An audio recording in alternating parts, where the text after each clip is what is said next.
అన్ని రకాల వస్త్రాలపై up to 70% discount. So మనం ఇంట్లో ఎలా ఉండాలి, కాలేజెస్లో ఎలా ఉండాలి, అండ్ సొసైటీతో ఎలా ఉండాలి, ఎస్పెషల్లీ లవర్స్ ఎలా ఉండాలి, దీని గురించి ఎలా ఉండకూడదు, ఎలా ఉండకూడదు అవి కూడా. కాదు చూసేటప్పుడు ప్రతి ఒక్కరికి ఏంటంటే బూతు తీసారు అనిపిస్తుంది. అలాంటి వాళ్ళకి మీరు ఇచ్చే మెసేజ్ ఏంటి అసలుకి? అమ్మాయిగా చెప్పండి మీరు.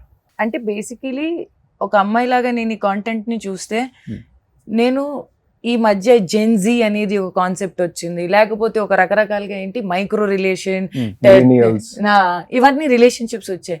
మనకి ఇవన్నీ వినేటప్పటికీ కొత్తగా అనిపిస్తుంది, కానీ యాక్చువల్లీ అది ఆల్రెడీ సొసైటీలో ఏదో ఒక చోట నడుస్తుంది. ఓకే, సో ఇలాంటి విషయాల్ని నేను నా క్యారెక్టర్ ఆర్ నా పాయింట్ ఆఫ్ వ్యూ నుంచి చూస్తే నాకు అనిపిస్తుంది, అరే మనకి తెలియదే ఇవన్నీ కూడా ఉన్నాయా.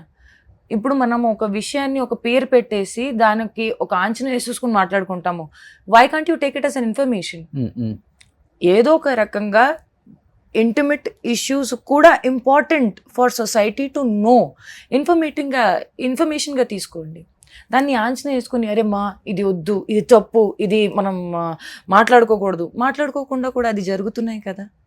మనకు జస్ట్ ఒక ఇన్ఫర్మేషన్ బ్యాక్గ్రౌండ్లో తీసుకుంటే as this also happens in society, ఇలా కూడా జరుగుతుంది. మనం అలా ఆలోచిస్తే అభిప్రాయం మారిస్తే అయిపోద్ది కదా. అవును, చాలు. ఓకే, సో ప్రతి అమ్మాయికి థియేటర్లో ఏ మూవీ చూసేటప్పుడైనా లేకపోతే ఇంట్లో ఏదో ఒక సినిమా చూసినప్పుడు మన క్యారెక్టర్కి చాలా మ్యాచ్ అవుతుంది. చాలా ఎమోషనల్ అవుతాం, మన స్ట్రగ్లింగ్స్ మనకు గుర్తొస్తుంటాయి, మన బ్యాడ్ ఫేస్ మనకి గుర్తొస్తుంటుంది. అలా మీకు ఒక సినిమాలో జరిగినట్టు లేకపోతే నిజంగా మీ రియల్ లైఫ్లో ఇది నా జీవితంలో జరిగి ఉండకూడదు కదా, ఎందుకు ఇలా జరిగింది, నా లైఫ్కి ఇలా అయింది అని బాగా ఏడ్చిన సందర్భాలు అంటే ఏమని చెప్తావు? Not one, not twice, but I think కష్టాల్లో ఉండే మనుషులే మన మనుషులు. ఓకే, ఏడ్చిన సందర్భాలు 190 ఉంటాయి, కానీ దాని నుంచి మనకి బయటికి లాగిన మనుషులు మనం చూడాలి. చాలా మందికి మనం చేస్తాము, కానీ ఆ కష్టకాలంలో ఎవరైతే మనతో ఉంటారో those are the real people.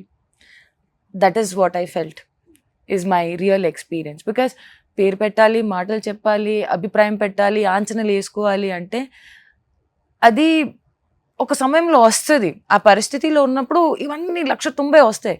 ఆవేశంలో మాటలు మనం చెప్పుకోకూడదు, మరీ ఎమోషనల్గా ఉండి స్టేట్మెంట్లు పాస్ చేయకూడదు, అన్ని విషయాలు తెలిసిందనుకో మనకి ఏం చెప్పాలన్న అవసరం ఉండదు.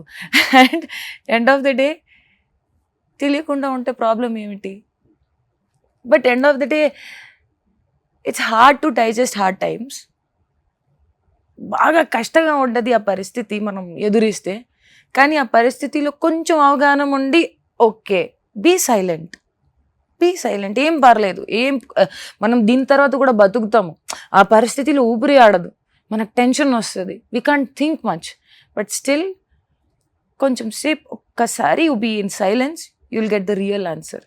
అండ్ ఆ పరిస్థితిలో చుట్టూ ఒకసారి చూడాలి, ఎవరున్నారు, వాళ్ళే నిజమైన మన మనుషులు.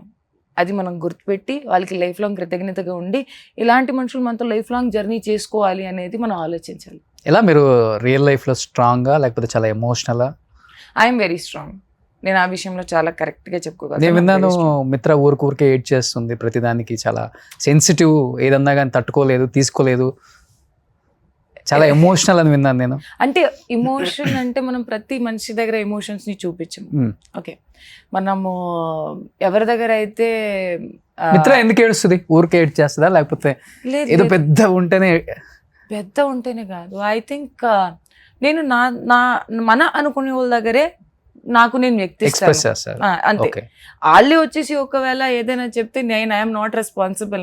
నా ముందైతే వాళ్ళు మన అనుకునే నేను చేశాను తప్ప వాళ్ళు అవుట్ సైడ్కి వెళ్ళేసి if they are not my people and they behave like that, what can I do? అది నా చాయిస్ కాదు కదా. My choice is to be real. If I feel like నాకు అనిపించింది నేను ఇలా ప్రవర్తించాలంటే నేను ఖచ్చితంగా మన అనుకునే వాళ్ళ దగ్గరే చేస్తాను. సో అంతే. ఓకే, సో మీ లైఫ్లో మీకు మంచి బెస్ట్ ఫ్రెండ్ అంటే? My God father, my guardian.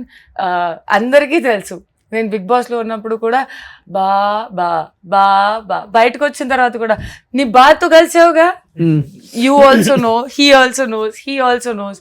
I think parent ప్లేస్లో if I have a family, Ba is my family. If I have a friend, he is my friend. If I have a person who's like my guardian, Ba. Okay. Elleppudu mitradi ఈ జీవితానికి ఇంతే చాలు. అలా single solo లైఫా? Really I'm telling you, solo is the best life. ఎప్పుడు అనిపించింది? అంతే, అంతకుమించి ఇప్పుడు అనిపించింది. సో నీ పక్కన ఇంకొక అపర ప్రేమికుడు ఉన్నాడు కాబట్టి సోలో లైఫ్ బెటరా, లవర్ ఉంటే, లైఫ్ పార్ట్నర్ ఉంటే బెస్ట్? శ్రీహాన్ లేదు లేదు, ఆయన విషయంలో లేదు. No, with him I want to tell you that ఇప్పుడు మనతో పాటు ఒక మనిషి ట్రావెల్ అయ్యేటప్పుడు ఓకే, వాళ్ళు పూర్తిగా సాక్రిఫైస్ చేయడానికి రెడీ అయితేనే వాళ్ళు లైఫ్ లాంగ్ వెళ్ళగలుగుతారు. ఇప్పుడు మనిషి కావాలంటే మనం తప్పుల్ని క్షమిస్తాము, లేకపోతే అన్ని విషయాల్ని సైడ్ చేసుకుంటూ వెళ్తాము. కానీ మనిషి వద్దన్నప్పుడు ఒక కారణం ఉంటే చాలు. అది నేను నేర్చుకున్నా జీవితంలో. With him I feel he's blessed. Okay, he's blessed because ఒక చూడని తన బ్లెస్డ్ లేకపోతే ఆయమ్మే మంచిదని తన బ్లెస్డ్? అసలు నాకు I think both are blessed to have each other. Both are blessed because ఒకళ్ళొకళ్ళని కాంప్లిమెంట్ చేసుకుంటూ వెళ్ళిపోవడం లైఫ్ లో నాకు తక్కువ అయింది నేను పూర్తి చేస్తాను. నేను ఎన్నో సంవత్సరాలు చూశాను from my own eyes. If he's growing she is also growing. వాళ్ళు ఇద్దరిద్దరి మధ్యలో దే హ్యావ్ అండర్స్టాండింగ్. ఇలాంటి అండర్స్టాండింగ్ జర్నీ అంటే మనకి అది రాసిపెట్టి ఉండాలి. ఓకే మిత్ర, ఆల్రెడీ సినిమా తీసాం, హీరోయిన్ మీరే అంటే, కానీ నాకు దానికి కొంచెం రొమాన్స్ పెట్టినప్పుడు దానికి ఉన్న వాల్యూ కూడా తెలుసుకోవాలి కదా. సరే, ఇప్పుడు నాకేమనిపిస్తుంది అంటే మన శరీరంలో ఒక్క భాగం కూడా తిరిగిరాదు. ఒకవేళ ఏమైనా పాడైంది అనుకో, ఏది తిరిగిరాదు. Okay, so our body is so precious. మనం ఎవరికి ఇస్తాము, ఎవరితో మనం ఇలాంటి ఫీలింగ్స్ షేర్ చేసుకుంటాము, that's very very very important. ఆ మనిషికి మేము ఎంత ట్రస్ట్ చేస్తాము, ఎంత ప్రేమిస్తాము, అప్పుడే కదా అంత దూరం వెళ్తాము ఆ మనిషితో. సో ఐ థింక్ ఆ పదంలోనే నమ్మకం, ఒక రకమైన కంఫర్ట్, ఒక రకమైన చనువు, ఇది అంత కలిపేసి ఐ ఫీల్ అప్పుడే మేము నిజంగా సుఖపడగలుగుతాము. ఇట్స్ నాట్ ఓన్లీ అంటే నేను ఎంత మాట్లాడుకోవచ్చు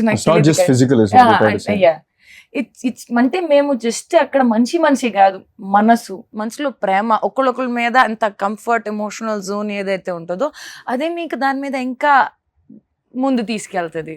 ఓకే, అంటే మర్యాద. ఓ సూపర్. సో మిత్ర, ఒక 1000 కోట్లు సంపాదించిందని టాక్ ఉంటుంది బయట. నాకు 100 కోట్లు ట్రాన్స్ఫర్ కొట్టచ్చు కదా మీరు? ఇదే విషయాలకి బాధపడుతున్నాను. సో ఇప్పుడు మీ షో తర్వాత పాకీజా గారు వస్తున్నారు, ఓల్డ్ ఆర్టిస్ట్. ఈ మధ్య ఫైనాన్షియల్ ప్రాబ్లమ్స్ లో కూడా కొంత ఉండే కూడా మనం హెల్ప్ చేసాం. అండ్ మీ టీం చెప్పగానే మా టీం నుంచి కూడా మేము కొంత అమౌంట్ ఇస్తామని చెప్పారు. కాబట్టి మిత్ర, ఎలాంటి ధైర్యం చెప్దాం అనుకుంటున్నారు? ఇప్పుడు మనం కష్టాల్లో ఉన్న వాళ్ళకి మనిషి కదా, సాటి మనిషికి తోడుగా ఉంటాడు అంటారు కదా. సో ఆమె వయసుకి, ఆమెకుండే అనుభవానికి మేమైతే చిన్నపిల్లలు. సో ఐ థింక్ మా తల్లికి చేయడానికి మనం ఎందుకు ఎంత ఎక్కువ ఆలోచిస్తాము. సో తల్లికి చేసినట్టు తనకి ఎంత కావాలి. ఇప్పుడు ఐ థింక్ అమౌంట్ చెప్పమంటారా? లేకపోతే మీ ఇష్టం ఏముంది. అంటే ఏదో తనకి సుఖానికి ఏదైతే మన చేతుల్లో ఉంటుందో అది ఇచ్చేస్తాము తనకి. ఫ్యూచర్లో కూడా తనకి ఏమైనా అవసరం ఉంటే ఖచ్చితంగా తన కోసం తోడుగా ఉంటాం. సో అదే చేతులతో నాకు కూడా ఒక కార్ గిఫ్ట్గా ఇస్తారని. నాకు కూడా పాతగారు సెకండ్ పక్కన శ్రీహానికి ఇచ్చే ఇంకొక కారు. కాదు రేంజ్ రోవర్ కాదు, బెంజ్ ఉంది ఆయన. ఒక ఇంటర్వ్యూలో ఎవరో మిమ్మల్ని అడిగారు, ఆ సేమ్ క్వశ్చన్ అడుగుతున్నా. అవును, కింద కార్ మీదేనా? నాదే. ఆయన అడుగుతున్నారు, బెంజ్ కార్ కింద పెట్టుకొని ఆయన మమ్మల్ని అడుగుతున్నారు కార్. ఈ స్ట్రీట్ లో ఉన్న కార్స్ అన్ని సగం సగం లేవు, నాకు 5 కార్లు. కాదు 1000 కోట్ల ఆస్తి, నీకు 10 కోట్లు ఎక్కడి నుంచి వస్తున్నాయి ఎంత డబ్బులు మాకైతే అసలు అర్థం కావట్లేదు. ఎప్పుడు చూస్తే ఏ న్యూస్ లో చూస్తే, ఏ విషయానికి చూస్తే అతని దగ్గర 10 కోట్లు ఉన్నాయి, అతని దగ్గర 1000 కోట్లు ఉన్నాయి. ఇది ఒకటి రీల్ బాగా ఫేమస్ అయింది, అందుకే అడిగాను నేను. రూమ్ లో క్యాష్ పెట్టుకొని మొత్తం అది 1000 కోట్ల పైన ఏదో, అందుకని ఏదో. అంటే బేసికలీ మనం we came up with the concept of helping people. ఆ హెల్పింగ్ హ్యాండ్స్ చేయడానికి అదొక స్టార్ట్ చేసాము. సో ఇంకా దాని విషయాలు ఇంకా చాలా ముందుకు హెల్ప్ చేశారు. రీసెంట్ గా తిరుపతిలో కూడా ఒకటి చూసాను నేను. అండ్ మన మురళి నాయక్ గారి వాళ్ళ ఇంటికి వెళ్ళారు.